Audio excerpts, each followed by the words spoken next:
Yeah, good morning, ladies and gentlemen. Thank you for joining us in July. We did not assume that by offering this course in the beginning of the summer vacations, that we'll have almost 400 participants for more than 20 countries.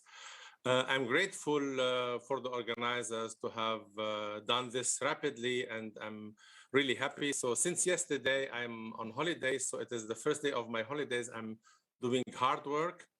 I'm also very grateful that two of my best friends, what is Dr. Benoit from France and Dr. Alfred Abuhamad from the United States, both are very close friends, and to me, one of the best teachers and sonographers in the world, accept to join the invitation that we can do the day together. So as you have seen, we have decided to give several groups of talk, from technical part in the beginning, then on first trimester, some abdominal information, some brain information, and we'll finish the afternoon by discussing with you the fetal heart. To be honest, I did some mistake, and I'm not happy, but at the end, I'm happy about it. What mistake? So the mistake is that when we were writing the program, we start at 8:30, but actually it should have been start at 9 o'clock. So I was asked to give half an hour welcome words. And then it ended up by putting some ideas, I will say almost philosophical ideas together. And I will start with this with you. But before I start my day, I know that many of the people listening to us today are hearing us by translation. And this is why I want to thank at the beginning my friend Viktor Oshowski, and also the Olga Nikolaenka for, let's say, trying to keep the speed of our translation. So I will share now my screen, and we'll start with the reflections on this first talk.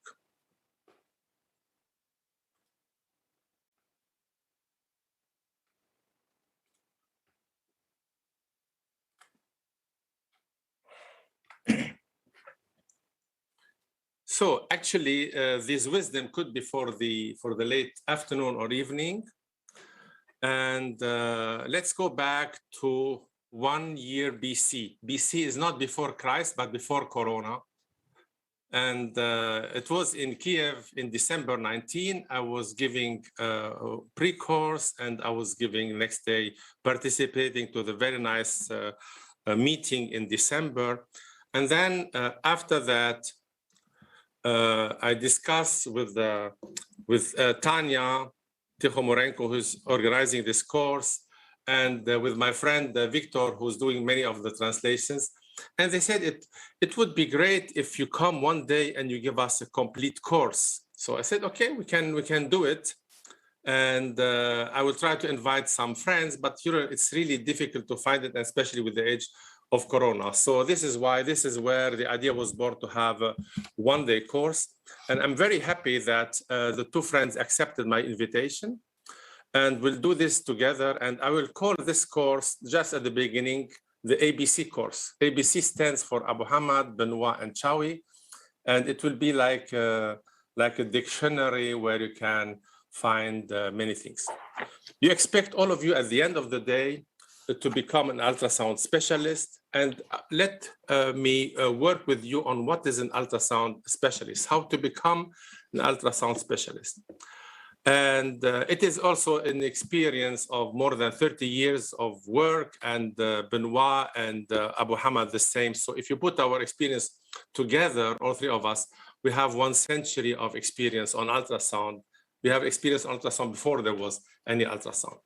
So many people think if you want to get to be better, you should do more scans, which it is true, but you need a lot of teaching. This is why today, I will show you some images and videos. We'll do together some learning. We'll focus on the fetal brain, and Abuhamad will discuss with you the ventriculomegaly. I will discuss with you the view from the coronal view of the brain. So we'll have a brain session. Then we'll have a look to the face, and Dr. Benoit will discuss with you the face. We'll not focus on the nasal bone, but mainly on two other things, on the fetal face in 3D and on fetal clefts, as I'm showing you here. And then we'll have in the afternoon images on the fetal heart, showing you that you can see clearly the 4-chamber view, and by adding color, you can get a good information of the filling of the chambers, and to see and to learn some other details, as in this 4-chamber view. I will give a talk only on the shore and the 4-chamber view to show you how it can be simple and how it can be complex. So I showed you now 4 videos as a start, but I will take these videos again at the end of my talk to show you why I showed you this video. Now, how to become ultrasound specialist?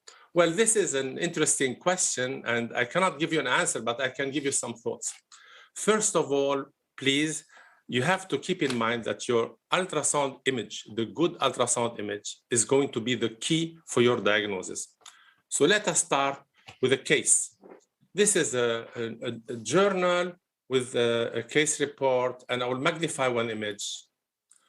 And you see here, what the hell is that? What the hell is that? How bad can this sonographer perform this image? This is really ugly to me. I'm sorry to say this in the morning, but when I saw this, oh no. And then look at here. This is the same disease called absent pulmonary valve syndrome. And what you see here is a clear image, so clear that many of you who have seen similar cases, they know the diagnosis, but on the picture on the left side, it is not the case. Why? Because I took my time to produce a good picture. And this is for me, one of the secrets of being a good sonographer is you should be a technician and you should be also an artist. But also, I will show you my first part of my talk that you should be also a scholar, you should be a student, and you should be a teacher, and you should have visual intelligence, and you should improve your knowledge by correcting the mistakes you have done. What do I mean with technician? This is the first talk I'm giving on 2D and color Doppler. What do I mean with an artist? For me, the greatest artist on ultrasound is Benoit. In my talk in Vienna, I compared him with Picasso because, in my opinion, he produces the best images on the world. And I'm trying, and many others, to mimic him, to try to do similar images. But it is not the issue to be, let's say, like the best person, but at least you should work on having a good taste in producing the images. So this is a patient I scanned. I did this picture. I said, I challenge you if you have to get a better picture after birth. So went to a studio and sent me this picture of the baby and said, I think it looks better. Of course, it looks better. But this is not what I mean with aesthetics and with artistic. I mean this. This is a no-way image. The same information is provided by this one. Look at how nice it is. This picture, you have a, let's say, nice harmonic picture. You see the gray is gray, the black is black. You can identify clearly the structure. This one is not so good because you are cutting part of the head. So when you make a picture, a photo, you should focus it in the middle. So if you make a photo of some person, you will not have the face, say, I'm sorry, I did only get your nose. This is why your ultrasound, every picture should be so clear that if you miss a case and you turn back to the photos, you say, oh my, I'm sorry, I could not see. We'll see this later on in the talk. And last but not least, of course, you should never give a patient such a picture, because if you spend some time and you work on it, you will be able to demonstrate this nice 3D. So this is something we learn later on by Dr. Benoit in his two talks. So now my summary of this part, what is called artist, is that I ask you and I pray you and I challenge you to be an artist, and you enjoy every day you're scanning. And keep in mind, the lady coming to see you, she's spending 40 weeks pregnancy and she have 2 to 3 slots of 15 minutes each to enjoy the baby. So show them that you are really happy of doing the scan. And if there is a problem, you are professional to show such a clear image that they can see as a lay what is going on in this image. Now let's come to the second part of my thoughts. The ultrasound specialist should be a scholar, a student, and a teacher. Scholar means we have a small head apparently, but our head is too large, having a lot of gigabytes of information. And we should always learn, read one article, read two articles, and read many, many articles, because this is our commitment. Ultrasound is not only developing by resolution, but also is developing by the knowledge. Remember the knowledge you had 10 years ago or 15 years ago. There are many, many things we developed, and you should not only learn by people teaching you, but also by what you are reading, because people who spend time to read books and articles, they had thoughts and they put it so concrete that you can understand this. But if you ask me, if you want to be a scholar, before you learn, you should be a student and a teacher. And people ask me sometimes, you know, how can I learn and teach my sonographers the IT or the maxillary gap? I said, you know, the easiest way, give them to give a talk in front of the sonographers. This is why one of the secret, the best way to understand something is to make a talk on it, to better understand it, teach it. And Albert Einstein, my first quote person this morning, Nobel Prize winner and so on, one of the most intelligent people, he said, if you cannot explain simply, you have not understood it well enough. So this is really clear. If you first time here on what is agenesis of corpus callosum, if you try to make it with few sentences to explain the differences on the axial and frontal plane, then people will understand it. And this idea was elaborated later on by another Nobel Prize winner, physicist. His name is Feynman. Please take the time to go and Google Feynman. Feynman is a physicist, is a brilliant physicist, and he was known as the great explainer. His technique means like this. You take an idea which is very complex. You try to make it in simple words to teach a child. Then you identify some gaps, some things you could not really well explain or understand. Then you retake the same story and you review and you simplify and you repeat until you have understood everything. His technique is really fabulous. So take a complex topic and do it. Sometimes when I come from a meeting, let's say from a congress, and there is some new information I heard there, what I come, people, my nurses ask me, what have you seen there? I said, sit, I will make a drawing, I'll try to explain what I saw. And then the more I discuss this, the more I see where are some gaps. And then I got new ideas to do some new research. And then when I do my scan, I'm doing a new research, like, I don't know, the IT, maxillary gap, and so on. I explain what I'm doing, because if I can explain to the nurses, they will, I made it so simple that everyone can understand this. So this is a way to learn and to teach on the same time. Now, let us take two big persons like Nicolaides and Romero. All of us admire him, love them, and we say these are the two great teachers. Why? Did each one of them took your hand and show you how to scan? No. Did they show you, let's say, the secret science? Probably not. What they did is they showed you a way. They took the papers they wrote, make it simple, and gave you an inspiration. This is why the good teachers, look at this nice talk of citation. The art of teaching, the mediocre teacher tells. I know people, they give you a slide with 20 lines, no one can read, no one understands what's going on. The good teacher explains, they show you a scheme, they explain. The superior teacher demonstrates from idea one to idea two. And the great teachers like Romero and Nicolaides, they inspire. So this is, for me, a very important talk, because when you sit in front of a talk, when you prepare a talk, you should ask yourself, what is my aim at the end of the day? Is my aim to show people how good I am? No, they know they are good because they are sitting and you are standing in front of your computer. No, they want to go home to be motivated, to be inspired, and to listen to this. Take, for example, something very simple as, very complicated, but also simple as screening for trisomy 21, which is Down syndrome. In Paris, 2003, we had dinner, all three of us, and we noticed that all of us were working on the same field. And this is Beryl Benacerraf, Nicolaides, David Nyberg, Bernard Benoit, and Yville and me. And I'm sure every one of them inspired you. Benacerraf was the one who first described the nuchal edema and the pylectasia. And Nicolaides used the nuchal translucency idea to develop a program.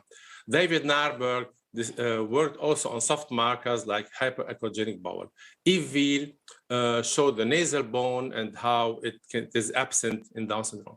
Benoit showed us how the 3D of the face in trisomy 21 is so typically changed that you can use 3D to recognize this. And I had the chance to present the aberrant subclavian artery, the RSA.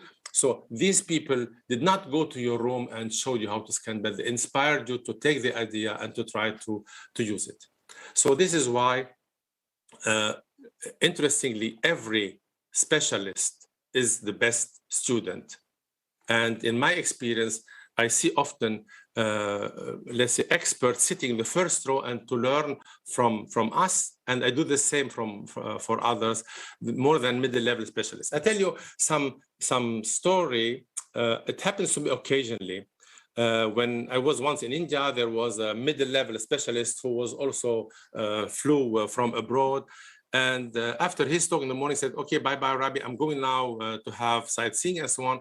I will not be there for your talk because I know your talk on the fourth chamber view. I said, oh, interesting, but how do you know my talk? I don't know even my own talk because I have not finished in putting my talk together. So this is why the question is not, no one of us is giving exactly the same talk. And this is why if you think you know everything on ultrasound, you will be dying on ultrasound. This is why Einstein said, once you stop learning, you will start dying. I want to quote two very good friends and two teachers, excellent teachers. One is Ashok Khurana from India. In the meeting, he was sitting there, and I remember I had with Benoit a session, and he came the next day. He said, but Ashok, we are doing the same like yesterday. Said, no. And he said, compared something, he said, Rabbi, a talk is like a theater or an opera. You know the story, you know the text, but the performance that you see and learn every time new things. Even if a film or in a book, if you do it again, you see other things you have not seen before. Another great friend and expert is Yaron Zalel from Israel. This is a photo we did in London. He was visiting an ISWO course, and we had the chance at the airport to have a beer together. I remember when I said, Yaron, you close your office and you fly to London to listen to one day that he said something interesting. So if I come to a meeting and I learn only one thing, it was worth the trip and the money. So take these two ideas and work on teaching and on learning. Now I come to the third part of how to learn ultrasound, which is what they call the visual intelligence. I'm sure I discussed this before and some meetings, but I want to highlight it again. What are we doing actually in ultrasound? We take the 5 differences like in these images and we compare. This is, everyone knows this and everyone has done it, but ultrasound is exactly similar, but the difference is we have this in our mind and this is when we are scanning. With the only difference, but when we see this, we don't know, is there any mistake? Is it 1 mistake, 5 mistakes, or 20? And another difference is it is not in the same position. Sometimes you see the fetus in dorsal-posterior position, so you have to turn and to try to see if the differences are there, or it is a mirror image in a breech presentation, and you have to remember, well, was it the left or the right hair part? Or in worst cases, you have bad scanning conditions and the fetus in bad position, and you have to guess if there is anything abnormal on the shoe or on the hair of the girl. And the picture is not so easy. The picture of ultrasound in the fetus is like this one, too complex and changing. Imagine the fetus at 15 weeks, at 24 weeks, at 30 weeks are completely changing. And when you go to a meeting, there is a crazy person like Benoit or Chaoui or Abuhamad. They magnify one picture and tell you now or tell you everything about the heart. And next year they will find new things. And they have better resolution and they show you more images, what you can see. Now, look at this study I love, which from Holland. The group of Monique Hack and co-workers, they took ultrasound screening of the heart, 90 cases, and divided them into 2 groups. 45 were undetected and 47 detected. They found out following. First, that the quality of the images is most important for making a diagnosis. So they saw the image quality In other words, this is what I mean with artistic and with technician. Work on your technique. If you have a good picture, you have the diagnosis. You remember the first picture I showed you. Second, the quantity the ultrasound is done improves quality. So if you do more and more ultrasound and you work always on it, you have a better quality of the air. Okay. Next, 20% you will be missing. So it seems to be inevitable. But the major information, and I was surprised that 30%, 1 out of 3 cases, was for the expert visible, but they were not recognized. So how comes that 2 persons doing ultrasound, one see things and the other one did not see it? So this is why I want to go with you with this short excursus on a book I read 2 years ago. It's called Visual Intelligence, Sharpen Your Perception, from Amy Herman. She's training policemen to better investigate the scenes and also doctors and so on. And she presented this picture. But what do you see here? So the first time you look at it, you don't know. It's like art. You see, it is the snow with some flowers or some, we don't know. So it is a test in psychology, and it is called the Coe of Rancho. Now I show you, this is a part of a picture, and you see now the picture. You understand, oh my God, of course, it's a cow. 20% of people of you have now recognized this before, but 80% have looked at it and I don't know what I see. Now, interestingly, and this is the main message I want to give you, if you have been shown what you can see here and I remove it, now look at the left picture, you see the cow, but 2 seconds before you have not seen it. So ultrasound is a kind of visual intelligence. You should teach people to understand what they are seeing. And this is like, I say, like art. And when you go to a museum, ultrasound teachers are the guides and they show you what to see. If you go to a museum and you see things, you think you have understood, but if you have a guide, the guide tells you stories. And then after that, when you see the picture, you understand it different way. So this is one of the most famous canvases of the world, which is called The Kiss of Gustav Klimt. So if you look at carefully, and some will tell you, look at the man, he has, let's say, square parts on his coat. The lady has circle part. 1908, it's the time of Sigmund Freud. This is a symbol of the phallus, and this is a symbol of a worm. Okay, this is one approach. But if you look more carefully, you look always here. But have you seen that the lady is on her knee? Why? Because if you know the story behind the story, you know that the girlfriend of Gustav Klimt was taller than him. So in order to make such a photo, she had to knee and he was kissing her and make a photo, and then on the photo he was drawing this. So next time you will go to the Belvedere in Vienna, or you see the picture, you'll see that she's kneeling. Otherwise, we'll never look at this picture. Another example, look at one of the famous images of Michelangelo on the ceiling of the Sistine Chapel in the Vatican. All of us know this, you know, giving the brain to intelligence to the man or life or spirit. But magnify this image. What you see here is not an accident, according to some analysis. They said at that time, Michelangelo was doing a lot of anatomic schemes. And what is showing here is actually, with the angel, is actually a brain. If you look at carefully, why is the shape of this is a brain? It looks like a brain, and this is here, and this is the cerebral peduncle. So next time you will see this picture, you will see the finger touching us, but you see, oh, right, yes, I remember, this looks like a brain. So ultrasound is similar. Now I come to the most scary part of our work, which is the perception and interpretation. And now, should we always trust what we are seeing? And which eye, in general, when we see something occurring, we trust our eyes. But here, what we are doing, we are not looking with our eyes only, but we are looking through another lens, which is the ultrasound. I show you a case, and this is the knowledge is very important here. I was scanning this patient. She told me that she had uterus bicornis and she had a pain on the left side. Look, and I saw here a bicornis, and moving here, I saw a second cavity here.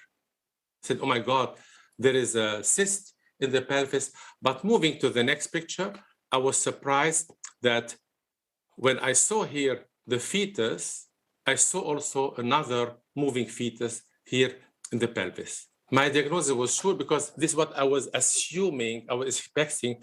It is a simultaneous intrauterine extrauterine pregnancy, because I was wondering, why should she have pain? And then I saw this. And then I did this, And what I did, I changed to see vaginally. I did not see anything transvaginally. And what is here, you see, I see here one fetus and the other fetus. I see here one fetus and the other fetus. And there is no other fetus. This is an optic illusion. This is a mirror artifact. What is happening here, the fascia here is working like a mirror. And what is here is reflected here and shown here. It's exactly the same. I was always wondering why they are moving at the same time altogether. I look at the literature and with an article written by the group of Roberto Omero saying the mirror artifact obstetric ultrasound, giving you a ghost twin. And they saw in second trimester, and you see here, this is exactly what they had. It was second trimester, but I showed this first semester. So imagine you look at the fetus, you know, you are 100% sure there is a second one, and your eyes are misleading you. Again, look at this one. And as soon as I come to the fascia, there is a second projection here. How should I trust my view? Now, let's move to another the third Nobel Prize winner today, which is Daniel Kahneman, a genius person. He's a psychologist, but the only psychologist who won the Nobel Prize of Economy. And in his book, Too Complicated but Interesting Approach, he calls it thinking fast and slow. And he says there are two ways of thinking. Type 1 is the fast and direct answer. So when you ask you something, there is something, I don't need to think of it, because in human development, we need a rapid answer, not to be eaten by a tiger. So this is why, what is your name? You give me your name. What is 2.510? But the type 2 thinking is you need to recall, to rethink. When have you had your first talk of Michelangelo? You say, I have to remember. So you have to, what is 4 times 72? You need to think about it. And our life is that we have many type 1 thinking, and we try for things we are doing very commonly to have directly things we are looking at to convert into, let's say, into type 1 from type 2. And this is here, interestingly, this is many things are now work in artificial intelligence, which is called predictive coding. In our eyes, when there is expectation, it accelerates entry into visual stimuli, into awareness. So this is why what you want or you expect to see, you will see. So I'll show you an example. Look, this is from the fair of the shoes in Italy. You see here a shoe. Of course you see a shoe because it's a shoe. But now I'll activate, it's not a shoe. Wait a second, and what you see here is a lady sitting like a shoe. And then you realize, oh my God, it's a shoe. It is not a shoe, it's a lady, because your type 1 says it's a shoe. Now comes the next one, you see a lady, and as soon as she takes the true position, your type 2 disappears, and you see then now the type 1, you see again a shoe. Look at this example here. What you want to see, you see. So you are used to see a 4-chamber view, 4-chamber view, 4-chamber view. I show you 4-chamber. You see the 4-chamber view because this is what you want to see. Type 1, yes, 4-chamber view. But this is not the 4-chamber view. This is an abnormal heart because here there is no septum. You think there is a septum. Return back. There are 2 stripes of color, but you have not seen the septum. But your brain says, I know this is normal 4-chamber view. If you go vaginally in this case, this is what you see. You have a single ventricle, but because of the 2 stripes, it remembers you the 4-chamber view, and you think, what is the 4-chamber view? So this is why be careful. And I want to give you an idiom which is very nice. Sometimes when you doubt on things, try to change the way you look at it. And Wayne Dyer, a writer and philosopher, said, change the way you look at things, and the things you look at change. Change the way you look at things, and the things you look at change. Now, let us return back to my first figures in the first talk. At the beginning of my talk, I showed you here, let's go to the flashback. I showed you at the beginning what we'll be discussing today. I told you today we'll be discussing the brain and the lateral ventricle. I point your attention on the lateral ventricles, but how many of you noticed that this fetus had no cavum septipellucea, and this is an anomaly? This here is an agenesis of corpus callosum, because you were not concentrating on abnormality, because on what I was telling you that the brain will be today a topic. Some may have seen it, of course. Even more difficult than this one. I told you the fetal face, Benoit will show you here the nasal, not the nasal bone, but the cleft. And here, you know, and I put this picture as well. This is a severely abnormal face. Because if you look at carefully, when you go to the left and the right, you see the orbits. And this fetus here has no orbits. The fetus has no eyes. And you missed it because you were not focusing. You were focusing on the nasal bone and the lip and the movements. Rotate the probe, and you see the normal eyes and the fetus with no eyes.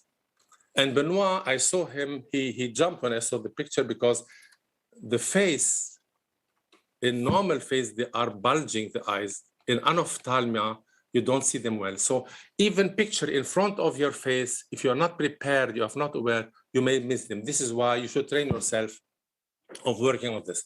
And also when I showed you this fetal heart, I told you it is normal, but it's everything else was normal. This is severely abnormal heart.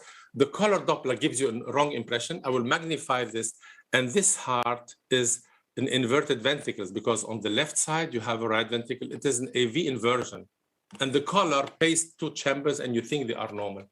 And the other case I showed you, which is also scary, I showed you, I will discuss this and you were focusing and say, but I guess very, very few of you saw that the shape of the left atrium has no vein inside here. And then if you go a little bit lower, you see that there are an abnormal connection of the pulmonary veins. You see, even at the beginning, when you think you are well prepared, I'll show you 4 or 5 videos and all were abnormal and we miss them. This is why it belongs to our normal life that we may miss some things, but I will finish with a quote of a doctor. He said, the surgeon, and you can replace it with a doctor, maintains a mental catalog of the things he did wrong at various times and tries never to repeat them again. So this is why I ask you, I'm not saying everyone should not do any mistake, but try to learn out of the mistake and be concentrated and be again a technician, be an artist, be a scholar, learning and teach also your mistakes. And every time say, I will never miss again an anophthalmia and so on. And now I will come to the next talk on the technician, and I will drink a drop of water and switch the talks. Thank you for the first part. I will now continue with this.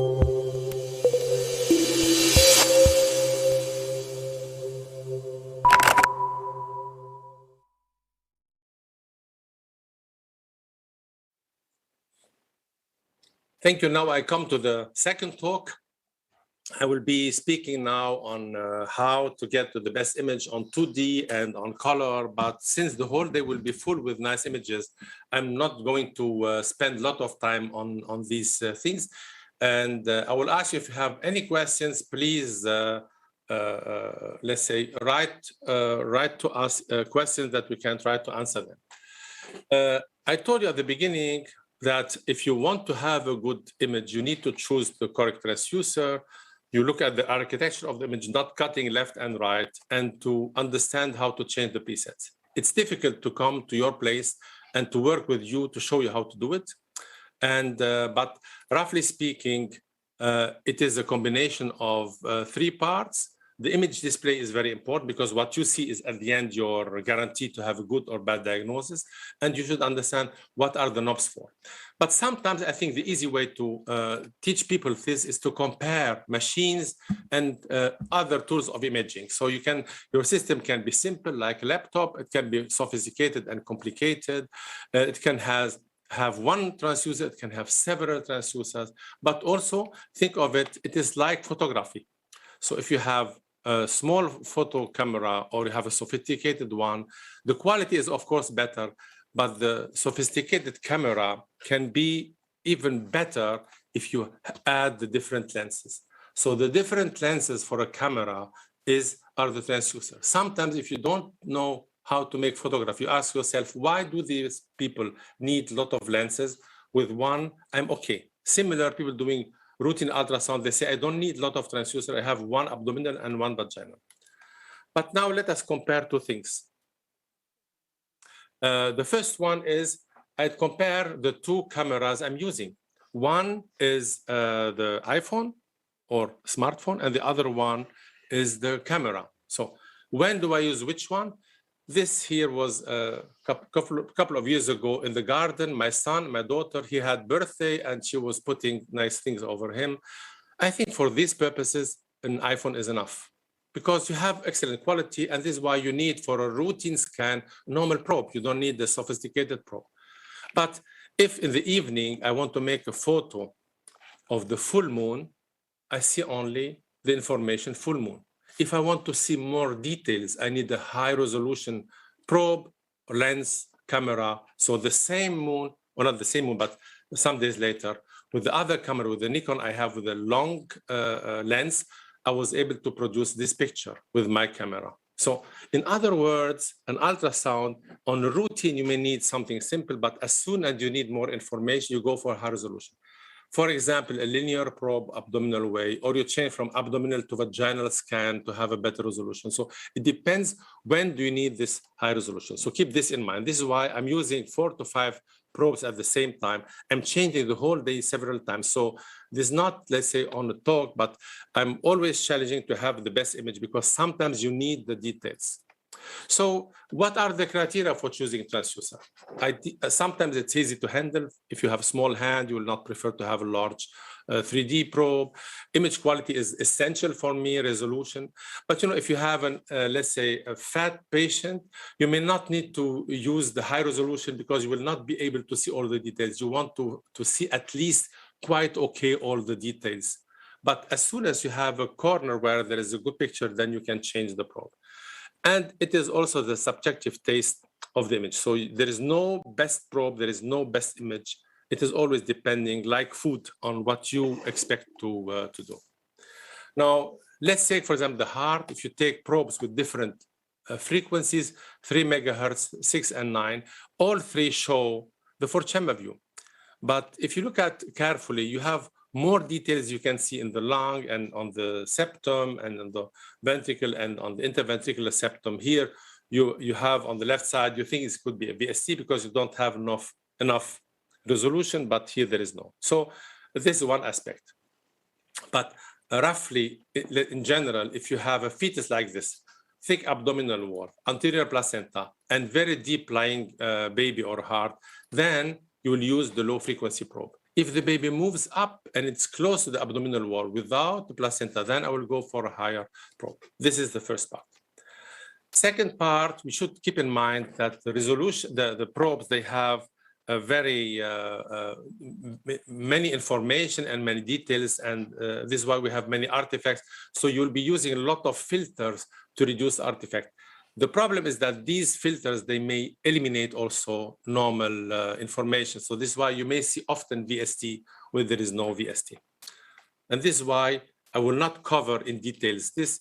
To the basic image, you add harmonics, you should add compound and speckle, but then I will not telling you what you should do, because here what I do is I combine CRI and SRI sometimes I remove one, I add the other one, sometimes I augment this and that. So you should be trying, like when you cook something, you put a little bit more salt, a little more lemon, and then you have the taste you like. So try to combine these things until you get the best image you can see.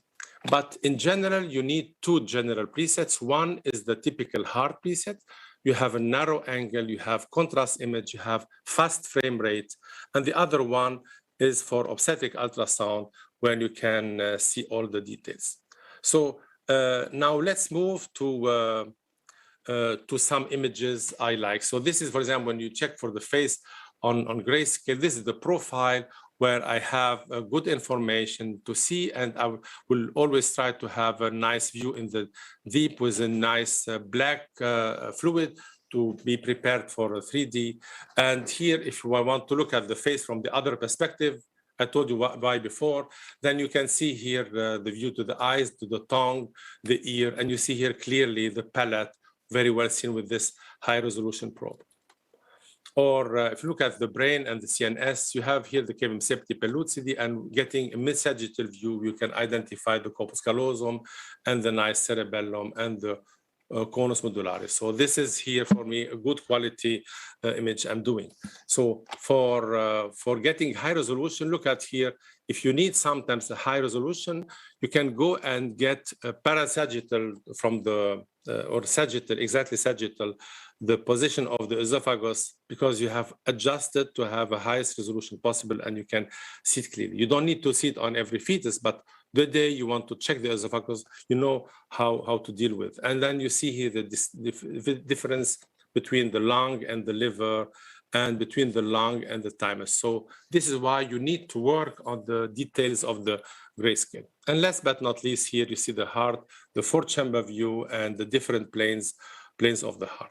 If you know how to get high resolution, you will go then and see in first semester very nicely here the details, very clear fetus with a neck and with an aortic membrane in order to get the proper view. And these images are all done by abdominal view. Vaginal will be even better, where you see the eyes, the bladder, the hand, the feet, the choroid plexus, the kidneys, and so on. So let's move now, after I've showed you on the 2D, rapidly to the color Doppler. The color Doppler is not only a button, but you need to know first what you are going to show people. So if you know the answer, what you are expecting, you can adjust your presets. So I start working with color Doppler. So in 88, when I had a chance to have the key of the echo lab of adults, and I was taking my pregnant women to check there. And this is my first case of hypoplastic left heart syndrome, showing the filling of the right ventricle. It was 88 in 11 of August, and the absence of flow here. And if you look at now, from 88 to today, the information is exactly the same, but the image quality is, of course, better. So here you needed a little bit more experience. I did not know anything about how to adjust the machine, but today is even better and simpler. So let's move now to how you improve the Doppler image. So what is going on with the Doppler? What is the principle? If you understand the principle, I think you will understand how you do it. So if you use a Doppler, what you have here, a line with the sample volume. But imagine instead of one sample volume, you have along one line several sample volumes. And imagine if you have, instead of one line, you have several lines. And these several lines are all parallel in a box. And this is the box of color Doppler. So you don't see the lines here, but the number of lines on one hand and the number of sample volumes can be adjusted in your machine. And you can choose it by changing the line density is the number of lines, and the ensemble is the package of how many sample volumes you have in this box. So if you choose a narrow box with a high line density, you will have an exactly very clear picture of color Doppler. So keep this always in mind. This is why sometimes I see people having a large box, which means you are having the same line density, but enlarged. In other words, you will be between two lines, no information, and the system will extrapolate any information. This is bad. So this is why the second part is you have two pictures, and we put one of color on the other one overlapping. So this is why we'll calculate the 2D, and the direction of flow is analyzed. And what you see here is not the peak, but the mean velocity is calculated.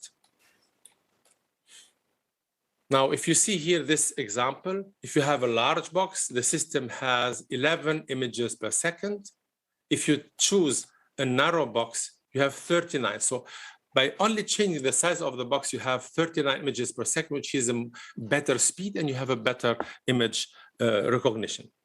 Now let's move to another aspect. Here, if you choose in your system the velocities you are checking. So the mean velocities, I want plus minus 18 centimeters per second, but you should know that at the level of the valves, there is a high velocity. So this is wrong. This can be used for peripheral, for umbilical artery, for cerebral media, or for lung veins, but not for the AV valves. If you increase the velocity scale or pulse repetition frequency, you'll have a proper image. So this is how we do it. Sometimes you have a proper way, but you have a lot of gain. Gain is the quantity of color you are putting in. And the appropriate gain is as much as this. What I recommend you is to turn always down the gain and to augment it slightly until you like it. So this is the best secret what you could do. And I compare for many people gain with salt in your cooking. You will not take 1 spoon of salt if it's written in the book. What you will do is you will put some salt and you will taste until your taste is adjusted. And sometimes it's a little bit more, but often it is even less. So this is why if you look at the bar, you should understand the following. First of all, the velocity scale is the range, what you want to show on your screen. The colors, they have different brightness. The dark means they are low velocities, and the light colors are the high velocities. The black part are the velocities not shown because you are using filter to cut the low velocities, because the movements of the valves, they produce also color, and they have not high, but they have a lot of noise. This is why you increase the filter. But one aspect which is important is the green line here. The green line is the level of grayscale with color Doppler is shown, and this is something you can also change in your view. So now I show you step by step. Give me a second here. How I will return back to 0. So how to make a nice fetal heart. First of all, the box is narrow to have a rapid image. Magnify the image, then add the color box and make it small. It's too large, make it small. Reduce the gain. You see the gain here, -12, reduce to -15. And then latest, play with the PRF and the filter, and then you have pretty nice. So with 4 or 5 knobs, you finish within a few seconds. This is why work, please, on developing these skills until you get nice images. In general, you will need 2 presets. I have 3. I have 1 for heart, 1 for vessels, and 1 for first trimester heart. So it should be a little bit different. But what you see here is you have a high PRF because you need high velocities. If you look at the small lung veins, you have low PRF. You have here low gain. Here you need high gain because you need any movement of the flow, you need to be seen. And the filter is opposite, high filter, low filter. You have so opposite presets for the color in the 2 fields of interest. I will show you now some examples of the second trimester scan. And we'll be seeing today all these normal and abnormals from the 4-chamber view to the 5-chamber view to the 3-vessel view. And you see with the 3 to 4 planes, you have the complete information needed, and you can diagnose all your anomalies if the fetus, of course, is in a good position. Or if you are getting to the abdominal plane, then you may have here slow flow here, like you can see in the liver, but you can even reduce the velocities to have very, very tiny vessels seen. And many people would like to look at even smaller vessels, like here in the pericallosal artery and the anterior cerebral artery, or to demonstrate the lung veins, the aberrant subclavius. You should have always 1 for rapid, 1 for normal, and 1 for very, very slow velocities. So, and last but not least, go into the first trimester. Then, as I told you, I reduce here the gain, I reduce the power. It means I will not scan with 100%, but probably with 80%, and see here the nice filling and the emptying with the 3-vessel trachea view in order to see this. So in other words, I will finish now after I'm finishing my 2 talks. The summary is you need to master your technique. You need to have a good image in screening. You have to have the best image in risk cases, because then you make the correct diagnosis. And then you have to check for high resolution, especially when you have millimeter structures. And you should do the best 2D before 3D acquisition. And as I told you in all my first and my second talk, the good image is the half the diagnosis. And now I will give to Dr. Benoit, and he will be speaking on the 3D and how to get it. And I thank you very much for your kind attention. Thank you. I will stop screen share. Okay.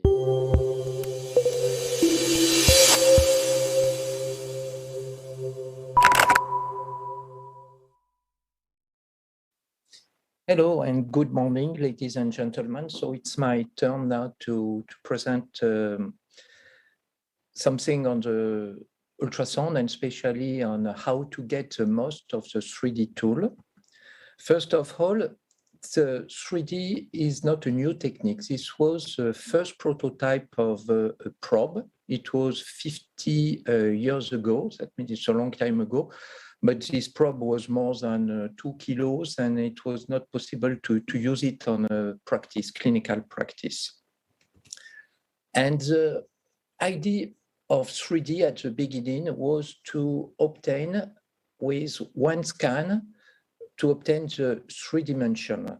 And at the beginning, it was possible only to do a multiplanar view. That means there was no render mode. And it was only the possibility of doing a section inside the volume on the 3 orthogonal plane. And the surface rendering appeared in the 90s. And it took 30 years from the first picture you can see on the left and this one. And it took a long time to improve the quality because it was depending of the improvement of the power of the computer. And when I started 3D ultrasound, it was a long time ago. It was at that point, and it was more than 25 years ago. At the same time, there was an improvement of the rendering time for one picture. When I start to obtain only one single picture on 3D, we have to wait 1 minute.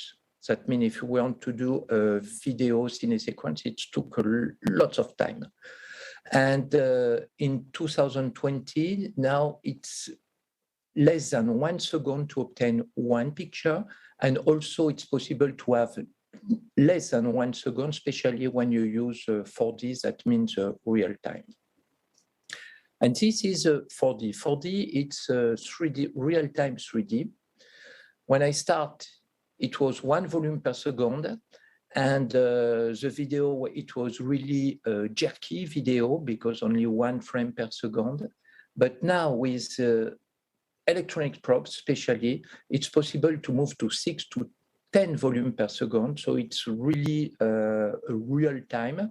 And also it's possible to have more. If you choose a small box and you reduce the quality, it's possible to move to 30 to 40 volume per second.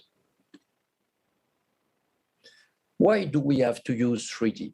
First, it's useful for screening, and especially in 2 conditions. The first is the fetal face, but you need amniotic fluid in front of the fetal face.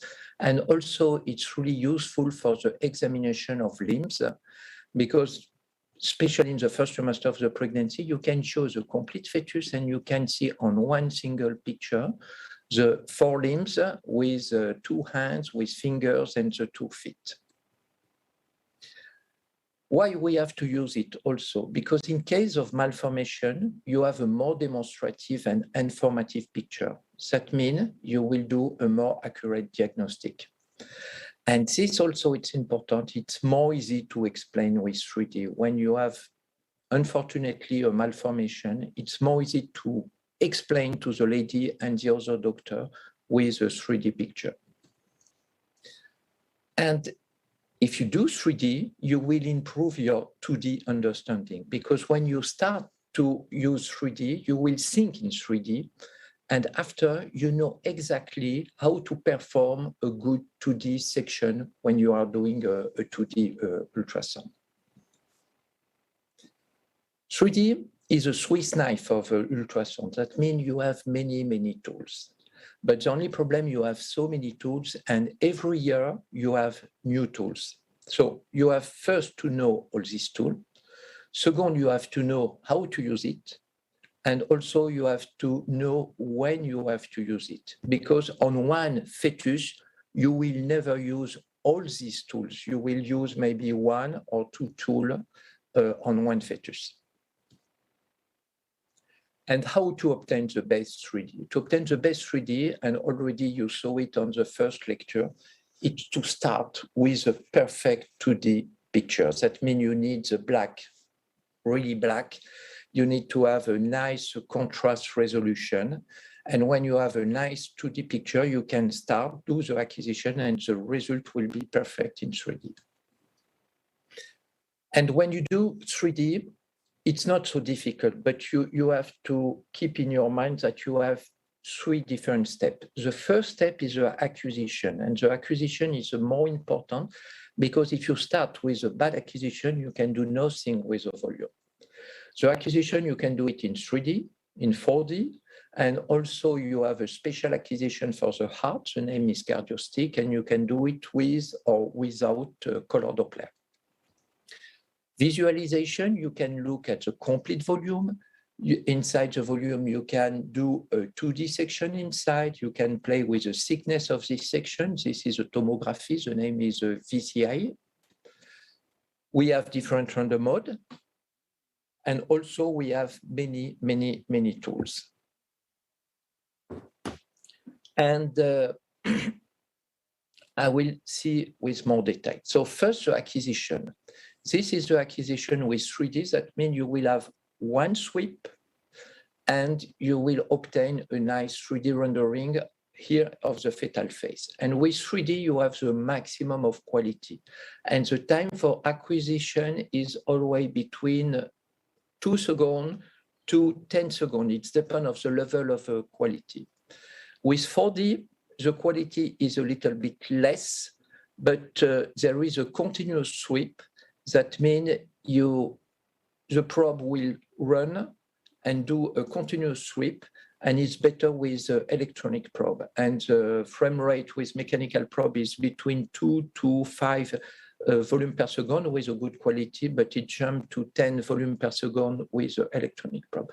And the stick, it's a special acquisition here, and where you will have a volume of the heart with 1 cardiac cycle and you play it in a loop. Visualization. First of all, I want to explain what is virtual 2D, because inside the volume, this is not a 2D. This is inside the volume. You can cut, you can obtain any section plane. That means it's a virtual 2D ultrasound inside the 3D block. You can have a different display, multiplanar, multi-slicing, and OmniView. And this is OmniView. With OmniView, you just have to draw a line and you will have the result, and you can add the VCI. That means you edit the thickness of the section. Rendering mode, we have different rendering modes. First, we use surface mode. And on surface mode, you can use texture mode, HD Live, HD Live Studio. And this is the acquisition made with the heart. And you can do a 3D color Doppler with the heart. And when you display the color with the gray, the name is a glass body. And we have different transparent mode. This is a silhouette mode. This is a maximum mode. And with the maximum mode, you can see the bones. And this is the minimum mode. This minimum mode, it's an old mode. We are not using it too much now, but it was nice. And you can see only inside the liquid part. And this is the inversion mode. And with the inversion mode, we'll give you a modeling of the cavities. And we have many, many tools. Here, I will show you only 3 tools, but you have more than 10 or 20 different tools.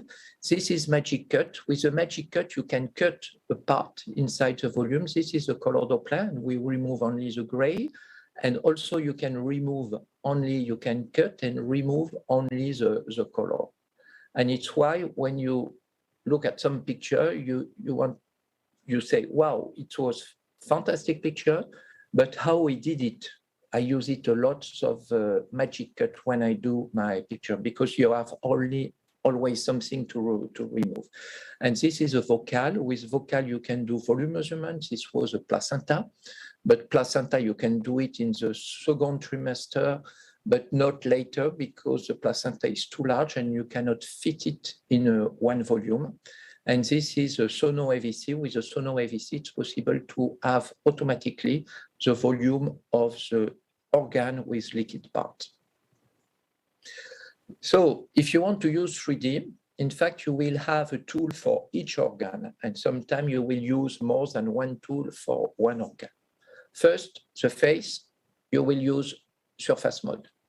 The brain, we will not use it too much the random mode, but we'll use specially the multiplanar plane, the multi-slicing. Thorax, you will have to use for the heart, and especially in case of malformation, the stick. Abdomen, also we will use a virtual 2D, but I like also to use transparent mode. This is a silhouette mode. Skeleton, you have to use a maximum mode. With a maximum mode, you can see also bony structure inside the fetus. Vascularization, you have to do the acquisition with a color Doppler. And the limbs, it's the same with the face. You have to use the surface mode, but you need amniotic fluid. Now we will see the face. This is a face. This is what you can obtain. And it's not only pretty picture, it's really close to the reality. This was a baby at 35 weeks of pregnancy and the same after birth. But this was made later in the pregnancy, and it's quite rare to have such a picture at 35 weeks of pregnancy. This was possible only because there was polydramnios, that means lots of amniotic fluid in front of the face.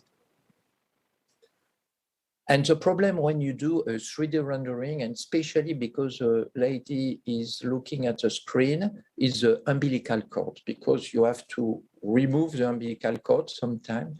And the lady is always afraid with the presence of the umbilical cord. So you have to explain that this is not a problem. And this is not a fetus with mustache. It was only an artifact because a part of the umbilical cord was in front of the upper lip. 4D, this is what you can obtain with real-time 4D, with especially with electronic probe. And why is it important for the face? Because for the face, you can see and demonstrate facial dysmorphia. And here you have an abnormal here. It was a Down syndrome with a preauricular tag, another baby with preauricular tag, protruding tongue, retrognathia, a flat face, and all these cases, you can suspect it with a 2D ultrasound, but it's more easy to demonstrate and to prove it with a 3D ultrasound. And it's really useful in case of syndrome. Here you can see a Crouzon syndrome, Apert syndrome, achondrogenesis, cardiofacial cutaneous syndrome, and a Costello syndrome, two rhazopathy. And this was a Down syndrome with a typical face. You can see the palpebral fissure here, the nose, and the mouth looks small and do not exceed the size of the nose. But this is nice for the Down syndrome. You have a typical face, but this works only in the third trimester of the pregnancy. And there is not too much, it's not so useful because if you have to do the diagnostic of Down syndrome, you have to do it in the first trimester of the pregnancy or in the second trimester of the pregnancy. The face, but this I will develop it later in another lecture on the fetal face and the cleft lip, but you have different type of acquisition. You can start the acquisition with sagittal. This is good for the external part and for the lips. You can do the same kind of acquisition, but from below. This is good for the palate, and the best for the visualization of the palate is to start with the axial acquisition. And this is in case of cleft lip, cleft palate, what you can obtain. For the external part, you will use the surface mode. And inside, you will use surface mode if you cut inside the volume. And also, you can use a multiplanar view and the omni view. The brain here, this is the minimum you have to do on 2D ultrasound. You have to do axial view, you have to do a view of the posterior fossa with the cerebellum and the view of the corpus callosum. This is not mandatory in our guideline, but I always try to to give this picture of the corpus callosum. With 3D, you can save a volume, you can display it with a multiplanar view and with a TOI. And this is working nice for the acquisition in the second trimester of the pregnancy, and especially if you are using the transvaginal probe and if the head is down. Later, it's quite difficult to have the complete brain without shadowing inside. But this is a nice tool. The name is a SonoCNS, because in second trimester is always possible to obtain the sagittal view. You just have to move the baby. It's easy to do it. But later in the pregnancy, it's quite difficult, especially when the head is down. And it's not possible to obtain the sagittal view to demonstrate the corpus callosum. But with this tool, you have to put the box of acquisition on the brain, on the head. You start the acquisition. And when it's done, the computer will know exactly the different plane, and it will display all the main plane you have to look for. And after, you just have to click on one button and you have all the measurement. And this is a really nice tool when it's not possible to obtain the sagittal view. And in few seconds, you have all the measurement. Also, in case of malformation, if you want, you can use different random mode to demonstrate, but already you know the diagnostic here on the multiplanar plane. It was ventriculomegaly, a mild ventriculomegaly. And this was a display with a silhouette mode, the transparency mode. And this was a case of corpus callosum agenesis. You have only one small part of the entire part of the corpus callosum. And this is a rendering from the top of the head with a silhouette mode. Skeleton, I told you the best is to use a maximum mode. You can see all the bony structure inside. That means this is a random mode. And you can use different method. You can do it with 3D. That means only one acquisition, and you switch to a maximum mode and you will have all the bones inside. You can use it also with 4D, and you can see here the movement of the mandible. And also what I like to use, it's when you have a volume, it's to use the VCI. With the VCI, you increase the thickness. You can see here, you increase the thickness and you apply the maximum mode.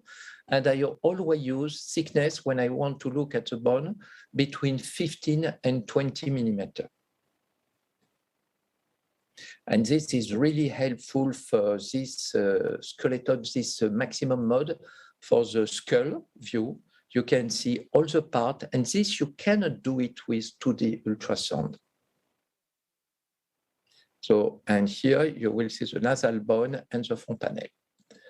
And this is helpful in case of malformation. Look at this case. This is a normal one with a metopic suture and the two nasal bones. This is a normal situation. And you have all abnormal fetus with large fontanelle, large metopic suture, abnormal, completely widely open metopic suture. And in this case, you have additional bone inside the metopic suture, and this one with a K-hole shape. All this case, you can demonstrate it with 3D ultrasound, but you cannot suspect it with 2D, and also you cannot demonstrate it with 2D ultrasound. And this is a new mode. We can use it since 1 year. It's a silhouette. The silhouette, you saw it, it's a transparency mode, but it was working at the beginning only for the liquid part. But now we can use it for the solid part, and we can mix the soft tissue and the bony structure. And this is really nice.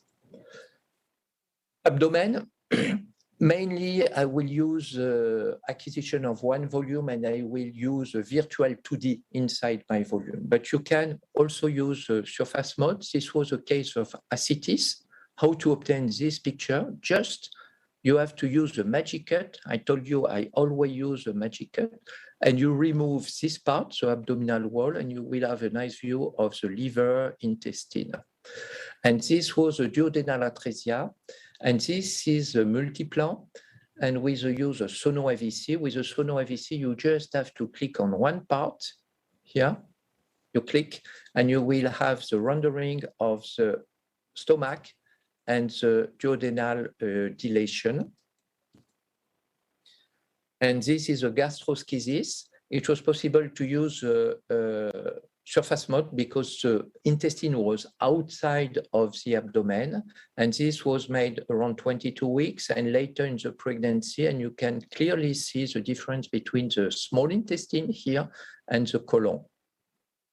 And this was the intestine with a silhouette mode. You have some fluid inside the intestine, and because of this fluid, it was easy to do a rendering using the silhouette mode. Hydronephrosis using the silhouette mode. You can see the complete dilatation of the kidney and also the ureter, and this is a bladder, and this is a hepatic cyst here. But if you want to look at the vascularization, you will do an acquisition with color Doppler, and you can display only with the color Doppler, or you can use what we name the glass bodies. That means you will display color Doppler and gray level. But you will see more in my lecture on the liver vascularization. And this is the lower part of the abdomen. It's not, this was a sacrococcygeal teratoma. So this is what you can do. You can use surface mode and to demonstrate this sacrococcygeal teratoma, and this was the same case after birth. But what is more important, in case of sacrococcygeal teratoma, using vocal, you can do a volume measurement. That means you can do an accurate follow-up of the growth of this sacrococcygeal teratoma, doing a scan every week. The hand, I told you that it's possible to look at the hands and feet, but you need amniotic fluid. And this is easy to do it in the second trimester of pregnancy, but it's more difficult to do in the third trimester of the pregnancy because you have less amniotic fluid.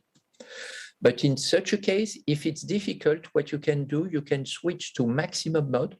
With a maximum mode, you will not see the skin, but you can see all the bones inside the arms and the legs. And this is only one example here. This was a fetus with ectrodactylia, and here with a surface mode, so you can see the skin. And this is the same case, but you use a maximum mode, and with a maximum mode, you can see the bone inside. And this is another case of fetus with abnormal femur, short femur and banded femur. And what I did here, I came from the surface HD life, and increasing the threshold, you can see the bones inside. So I just have to turn the knobs, and you can see the bone inside. The heart, I will not develop it because Rabbi will develop it this part later, but you can use on the stick all the tools. This is the inversion mode. This is with silhouette, minimum mode, with a power Doppler, 3D power Doppler and glass body, silhouette, glass body, silhouette, and the surface. You will honestly, I will never use this kind of rendering during a screening examination. But what I always do, I will train to obtain this picture, not for the lady, but this is for me, because when you have a malformation, abnormal cardiac, you will use it to demonstrate the cardiopathy. So you will need it only in case of malformation, but just train on a normal case because you have to train and you have to know how to obtain this picture. And if you want, if you want to train, to practice the acquisition of 3D color Doppler, do it on the umbilical cord, close to the insertion of the cord on the placenta, a place where the cord is not moving too much. This is a box of acquisition. You start the acquisition. And when it's done, you have here a nice view of the umbilical cord with the vein and the two arteries. This is a normal. So if you want to try, how to do the acquisition of color Doppler, do it on the placenta or on the umbilical cord. And this is the result. This is the vascularization of the placenta. This is the attachment of the cord with the vascularization going through the placenta. This is the insertion of the cord here. And this is umbilical cord. And always think about color Doppler, because you may have this, that means a vein is in red, because blue, that don't mean it's a vein. Blue, it's only the direction of the flow. That means the flow is going up to the probe. And when it's blue, the flow is going down far from the probe. And you can, if you suspect it with 2D, you can demonstrate a knot of umbilical cord. This is a simple knot, and this is a figure 8 knot. So I will finish with this, with the 3D ultrasound. It's possible to export from your system with different file format. You can open on your computer with different software, and you can apply different texture if you want. This is possible to do it. And also it's possible to print it. You need a 3D printer. The only problem today is printers are quite expensive, and it's a really long process to print a 3D data from the ultrasound. And I will finish now with, at the beginning of my talk, I told you that 3D ultrasound is a kind of Swiss knife with many tools. But now, for me, 3D ultrasound, it's no more a Swiss knife, it's a complete toolbox. You have too many tools, and you have to learn how to use all these tools. And I want to thank you for your attention for this talk. And we will see now. I don't know if you have a pause.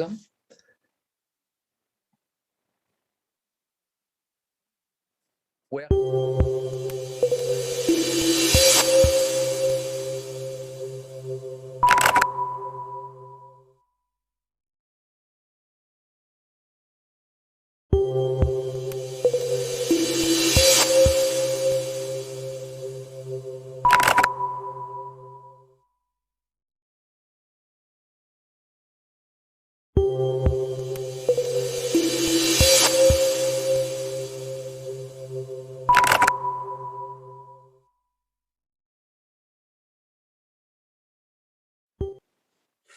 So thank you, Bernard, for this nice overview and motivational and inspiring talk. And we still have some 5 minutes. There are not yet questions. So I will offer now to have a coffee break for 5 minutes, and we'll start at 10 or 11 o'clock as you want. So 5 minutes to have a coffee or go to the restroom. Thank you.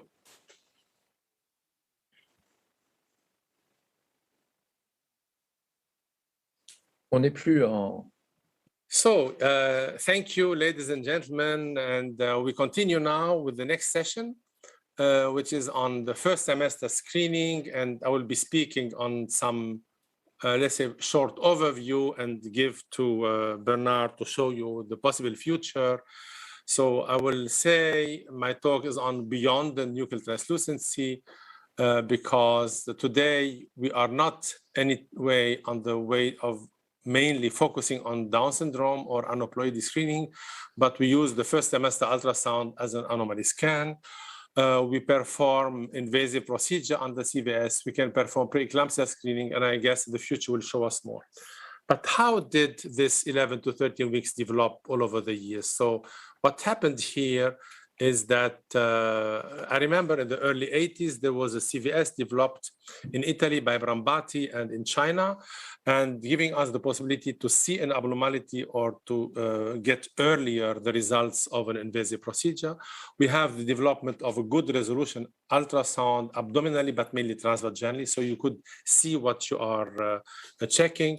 And we had the luck that Nicolaides had the genius idea to use an already observed sign that in some fetuses with Down syndrome, there is a fluid around the neck to make out of it a standard program. And as I was saying in my other talk, he's an inspiring person. He said, everyone can look at the face and measure mainly the neck, Later on, he said you can add blood values, increasing to 90%. And once people were encouraged to get this view of the face, he said, now let us add a little bit more. We can add the nasal bone. Then we added the ductus venosus and the maxilla and the angle and the space and the arsa and so on. So it makes then, we'll not say complicated, but comprehensive. But I'm really sorry that all these are a little bit forgotten today because people are replacing the nuchal measurement with the NIPT. Unluckily, people are not doing only this. They are, in some places in the world, really disabandoning the first semester ultrasound to say, I will do only NIPT, NIPT, and then the lady comes back at 22 weeks. But believe me, the lady who is willing to know if the fetus has Down syndrome is also willing to know if there are other diseases. So it's not only a question of Down, it's a question of anomalies. This is why my message is don't give it up and for NIPT, so focus on this. I want to show you what I call an eye opener. I show it in some of my talks because I love this case. This case I saw many years ago. It was 2006. And started scanning this fetus, this embryo at 7 weeks. It was 12 millimeter. And then this was 8-week gestation. And this was at 10 weeks. And this was at 12 weeks. And later on, when I saw this fetus at 32 weeks, I was surprised by the straight nose. And this is here my daughter at birth.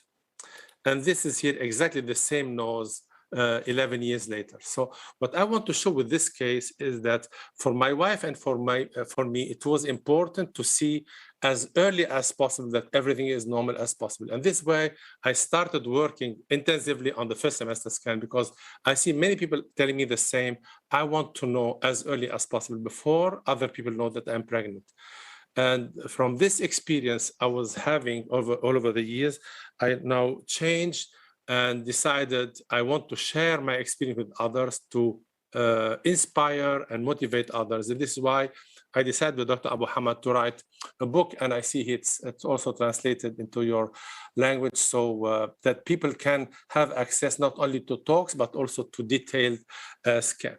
So when we give a talk on anomaly scan or first semester scan in general, this is what I do, and this is what I tell my patients. When a patient comes to see me, I tell her, you know, today I will be doing 3 parts during the examination. The first part is dedicated to nuchal translucency with aneuploidy screening. The second part is the major part to see the anatomy of the fetus from the head to the toe.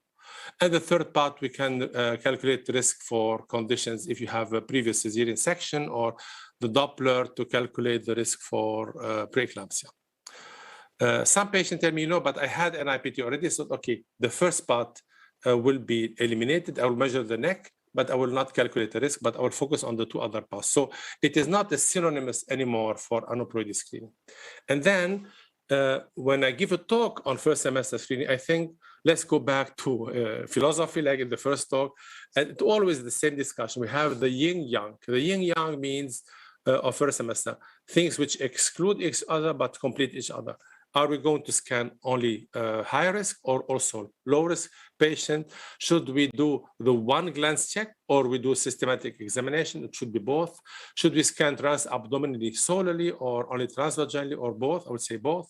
Should we be using only grayscale or versus color Doppler? Should we be using 2D or 3D? Should we be using NIPT or first semester scan? So you see, there are always a pro and con we are discussing, but I hope at the end of the 2 talks, you have your own approach and your own idea.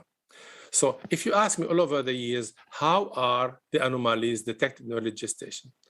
I think one aspect is that it is discovered by, because it is an obvious finding and it is a gross anomaly, or it is there are some hints or let's say indirect signs, like a thickened nuchal translucency or absent nasal bone, or we have a family history. So you have a previous child with encephalocele because of ciliopathy, and the lady returns back and you see this, there is again or there is no.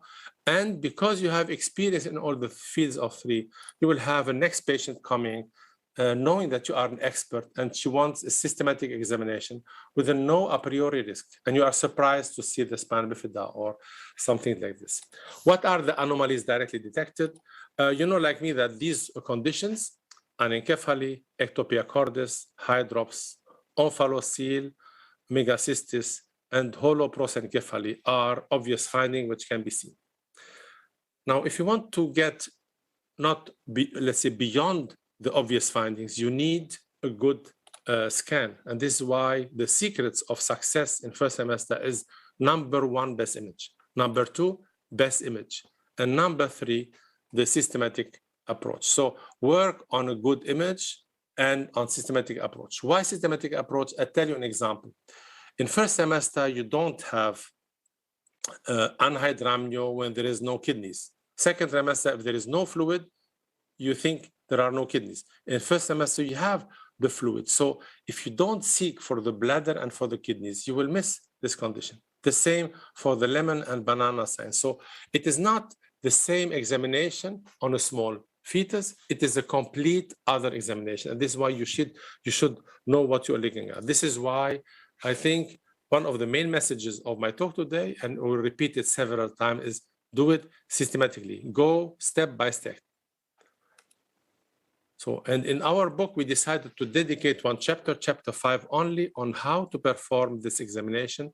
We are proposing some planes, some axial planes, transversal planes, some longitudinal planes to get the most information out of the baby. And what I ask you is, I'm not telling you to use my protocol. I want you that you have your own protocol where you say, I'm used to do this way, do it, but do it according to a list. The checklist. So let's go rapidly through the planes. One of the most important planes is the face. The face, because you see the nasal bone, you see the nuchal, but also you see within the head, the whole brain. Patients think this is the ear, and you say, no, we are in the brain, and we see here pretty nicely the diencephalon, the thalamus, and the IT with the posterior fossa. And you see also the shape of the head. You see the maxilla and the mandible. And then you can rotate the view to have an axial view to look at the brain, the eyes, and the maxilla. So going up and down to look at the maxilla and the facial structures. Then similar to the second trimester, you can move your transducer to get a transventricular, transthalamic view and the view of the posterior fossa, where you see the keyhole sign, where you see the fourth ventricle with the cisterna magna as a sign of normal anatomy in this plane. We go a little bit lower to the chest. We look at the two lungs with the heart pointing to the left, and we get on color Doppler the filling of the two ventricles, as I showed you in the other talk, and the great vessel trachea view. And then moving lower, we can get to the abdomen. Here is even more important than later on gestation, because here you are relying on these details like the stomach filling here, the bladder seen with the two arteries surrounding the bladder, 3 vessel cord, the attachment of the umbilical cord, no omphalocele, no gastroschisis, and a sagittal view, a coronal view where you can see both kidneys. So these are the simple things. And then you can get a view on the spine. Rarely you will be able to get the spine this way. In general, you have a coronal view of the spine with the ribs where you seek for the kidneys. And don't forget at the end to have a look to the limbs with the 3 parts of the limb, the upper arm, the lower arm, and the hand. Try to see the hand open on 2D or grayscale. And try also to do the same for the legs, the 3 segments of the legs with the foot. And I recommend you also, for you and for your patient, to have a frontal view where you see simultaneously both hands and both feet. Patient asks you sometimes, was it the same hand you showed me twice? Now you show them the love sign here, and you see the 2 hands, you see the 2 feet. And at this stage, it is the best time where you are able to look at these things.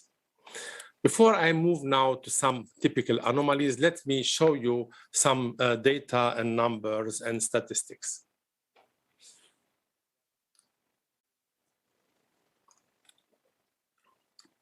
There are many large studies and meta-analysis, but I will take only 2. This one is from Jihan Karim and Aris Papagiorgio, and they examined many studies, And the end, if you look at the 20 studies remaining, one including 100,000 fetuses, it showed that if you have a low-risk patient group in these studies, you have at the end detection rate 32%. This is important because if you are speaking to a patient and she comes at 20-week gestation and you discover something you have not seen, you said, you know, there are studies showing that on a screening schedule, there is only 30% detection, but at least it is good 30%, but there are 70% not detectable in the first gestation. So, but if you have a high-risk patient, so the patient comes to see you because there is a previous history of encephalocele and so on, you see in 60% the detection rate. But under the bottom line, the main message of this paper is that if you have a standardized protocol in one of these studies, the detection rate is increasing. So if the people are looking step by step to all the details, they have a high detection rate. So in general, there is a reporting bias. Reporting bias means that the one who decided to write an article is not the one who missed all cases, said, I will write an article because I missed the cases. In general, these are people saying, I'm very good, I will show you that I can detect 50%. But if you want to avoid the reporting bias, look at the other paper of Kypros Nikolaidis. He has 3 or 4, he's the head of 3 or 4 clinics in London, and he trained almost 500 persons doing ultrasound in his different units. So this is why it's not the expert, it's everyone who went to the hospital. He had half a year under supervision and had a protocol with 30-minute scan where he had to look at a long list. And you can go to the paper and read it.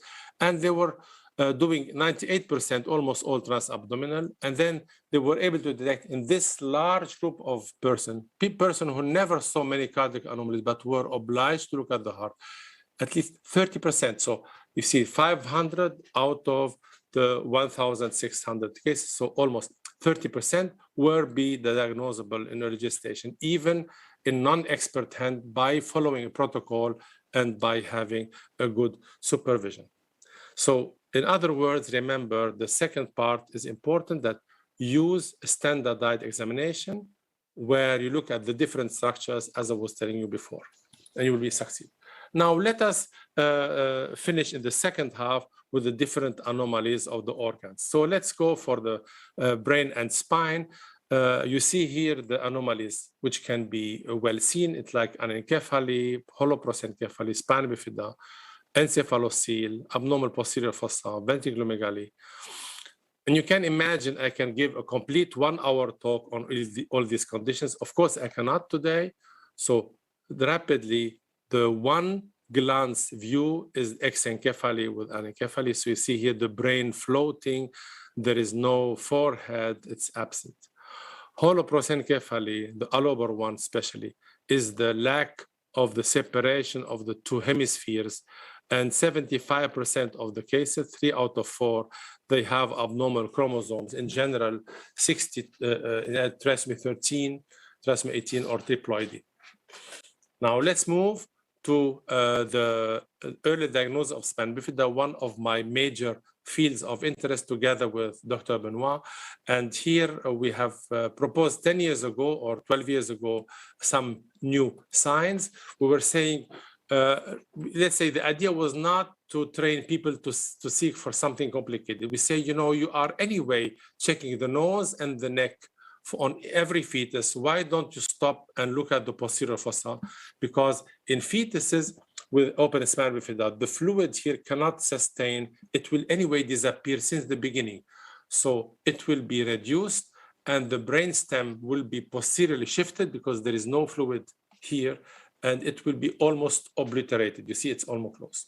And if you see this picture given to me by my friend from India, Prashant Acharya, he shows on a normal fetus here that there is enough fluid in the region of the posterior fossa, but here all is squeezed and there is no true fluid. So this is a sign we can use.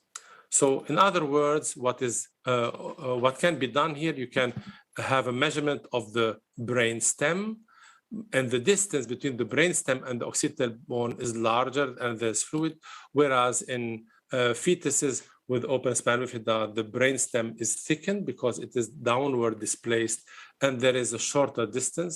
So the ratio between BS and the distance is not smaller, but larger, as seen in this case. I think before I show you only images, I will show you two videos. One of a normal fetus, abdominally 13-week gestation. And what you see here is the maxilla, the mandible, and you see the brainstem, but you see the fluid in the IT, the plexus of corridors of the fourth ventricle, and you see enough fluid there. Look in comparison to this fetus. This fetus here, you see the same plane, but you hardly is able to see any fluid, or if there is any fluid, there is no the typical echogenic line of the choroid plexus. And then vaginally, you have some fluid here, but it's not the typical 3 lines I'm speaking about. But I was surprised that at this stage, I could not see any spina bifida here. So how comes? Is it a false positive? I am making overdiagnosis. I waited until the baby turned. And then finally, after half an hour, I got the view that the baby turned and the fetus turned. And then I could see here the interruption on the level of the skin. Believe me, even if I'm very good in my work, every day's work, I'm sure I will never be able to see this lesion if I did not have an impression what's going on in the brain. So please keep in mind, if you work on the brain, then you can discover this. We have been working also for years on other signs, and we published 2 years ago, or last year, together also with Dr. Benoit, as you see here, an estimation on the choroid plexus of the lateral ventricle and how they fill the head. We analyzed 2 values. I don't want to discuss with you this, but in normal fetuses, you will have the choroid plexus within the lateral ventricles, normally here.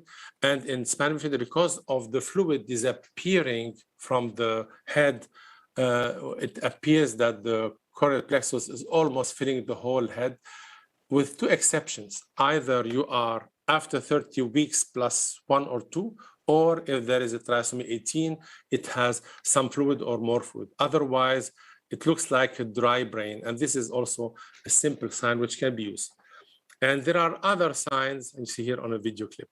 And there are other signs you see, which can be used. There is a number of publications on this field, also looking in the transversal plane to the head. And you see here the 2 cerebral peduncles stuck to the occipital bone, and the short distance between the aqueduct of Sylvius and the occipital bone, as described by the group of Mar and co-workers from Australia. So in other words, today, if you look at the fetus in first semester and you want to measure the BPD, if there is no fluid, think of spina bifida. The BPD may be small. If you get the mid-sagittal view, look at the brainstem and the IT. And if you scan transvaginally or an axial PN, you see here the cerebral peduncles stuck to the posterior part. For the facial anomalies, there are anomalies of the eyes, of the nose. You can have clefts and macrognathia and ear anomalies. It's too complex to discuss all, but we worked for years by showing first that there are images. You see directly that there is an abnormality here in this face, on this view, and which is obvious. These are obvious findings of the profile, but you need to get the profile.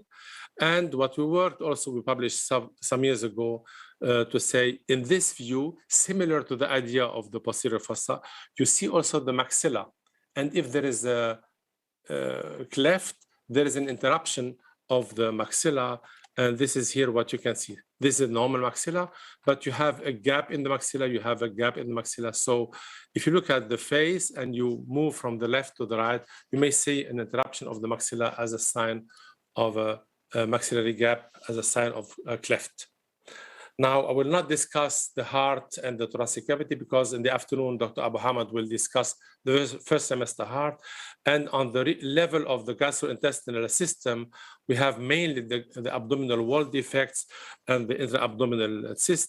The echogenic bowel may be present, but it's not very specific. And so the typical findings are, on one hand, the ophalocele, which means in bowel or liver within a sac covered and the umbilical cord arising out of it, as you see here, or you have here the different sizes.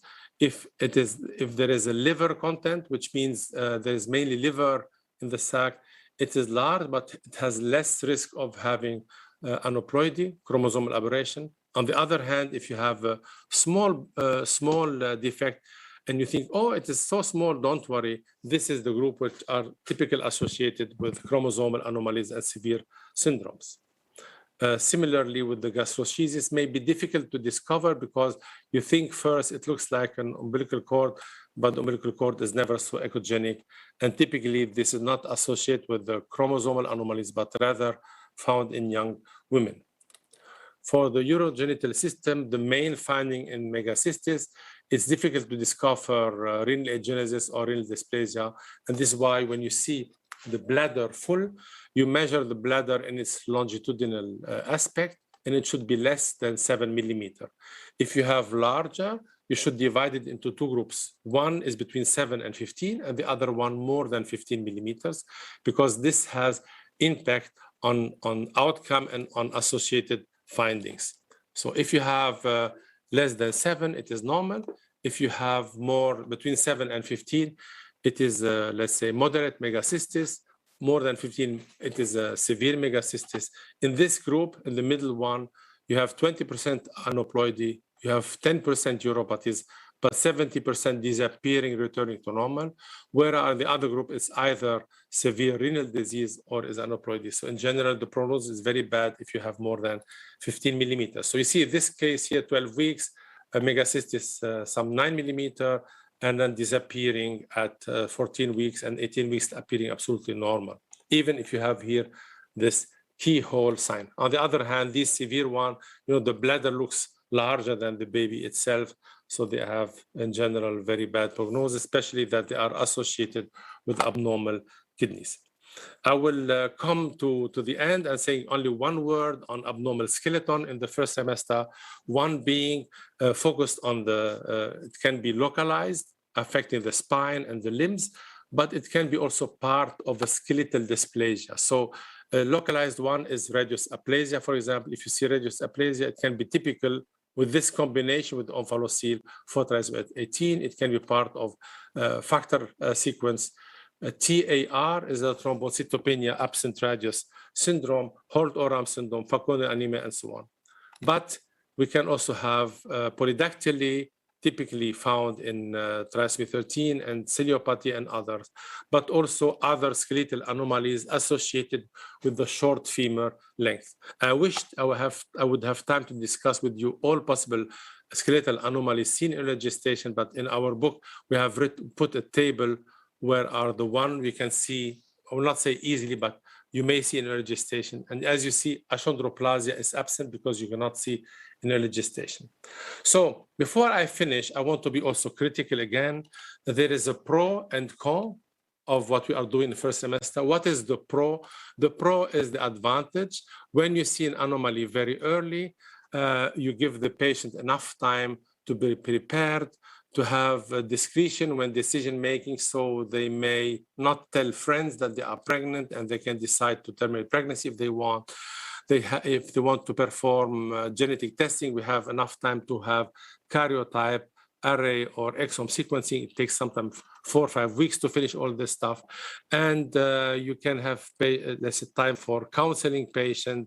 And for other one with a previous history, they want to know as early as possible that there is nothing. On the other hand, we have also disadvantages, what we call the collateral damage, especially in findings which are borderline. So the borderline neck, all of you know, it could be, it should not be, and you wait 4 weeks, you don't know, and you are anxious, and some may decide for termination of pregnancy, even with minor findings. You see, these are 2 cases I discovered some years ago. One had a facial cleft. You see here the maxillary gap, and the other one has transposition. Both patients decided to terminate pregnancy, a situation we, let's say, almost never have if the diagnosis have been done at 22 weeks. But but this is life. I want to finish my talk by saying, be honest and give the patient the complete picture. You are paid not to take blood for the labs doing NIPT, but you are well paid to produce good images, to demonstrate the normal anatomy in most patients, but in high-risk patients or in patients where you focus on your systematic examination to discover many of these anomalies. Some of these are lethal, and some of these may be also may lead to change in decision-making of the patients. It is why patients tell me sometimes, I have a budget of money, I want to pay an NIPT, but I want to pay a good ultrasound because I want to know as much as possible, as early as possible, similar to what my wife and me decided to do 14 years ago. So in other words, I will finish this. And if you think this is inspiring, wait before you listen to the talk of Benoit. The next talk, he will show you that even before 11 weeks, in the time when there is an embryology development, you can see even more. Now, I will not be asking you to do what he's doing, but he's a pioneer, and what he's doing today is going to be probably routinely done in 5 or 10 weeks from now, similar to some pioneers who did the first semester ultrasound, like Bronstein, Acheron, Gembroch, and Blas, some 20 or 15 years ago. And I thank you very much for your kind attention. And I will give now to Dr. Benoit. And if you have questions, please ask in the chat. Stop schema shearing and see you soon.